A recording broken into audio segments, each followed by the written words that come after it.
I want to talk to you about hem stitching. Hem stitching is a really good way to start a weaving because it protects your weft.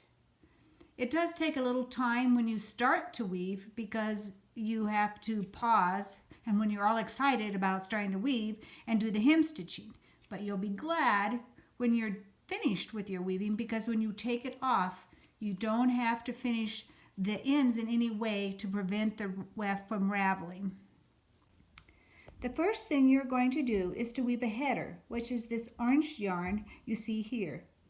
And then you start by leaving a long tail of your weft yarn, 4 times the width of your weaving. I'm right-handed, I'm going to do my hem stitching right to left, but if you're left-handed, you might be more comfortable working the other direction. Hem stitching is a 2-part stitch. So the first part is you're going to go, and you can count any number that you want. I'm going to go over 3 and up 3.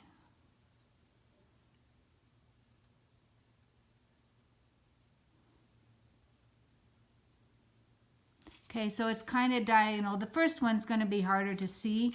So first I'm going to go underneath diagonally.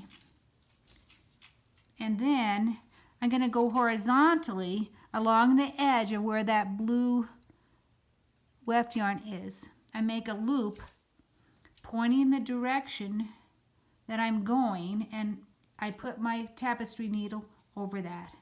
And then I pull that tight.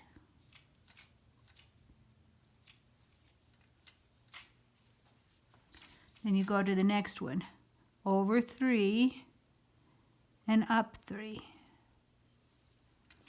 You can see that the needle's underneath going diagonally.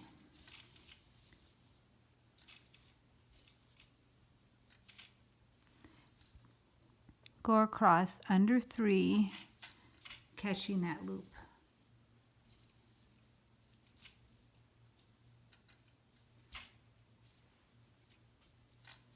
As you work, your tail will get shorter so it won't be so long to draw through. And also as you work, you'll start seeing especially the horizontal line up here, so it becomes easier to see.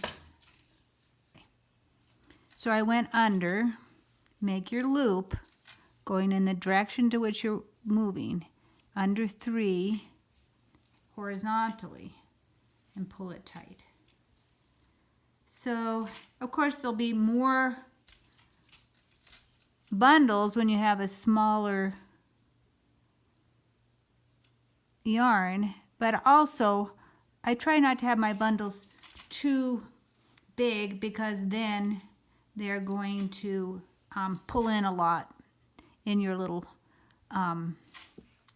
fringe pieces when you're finished. So that is all there is to it.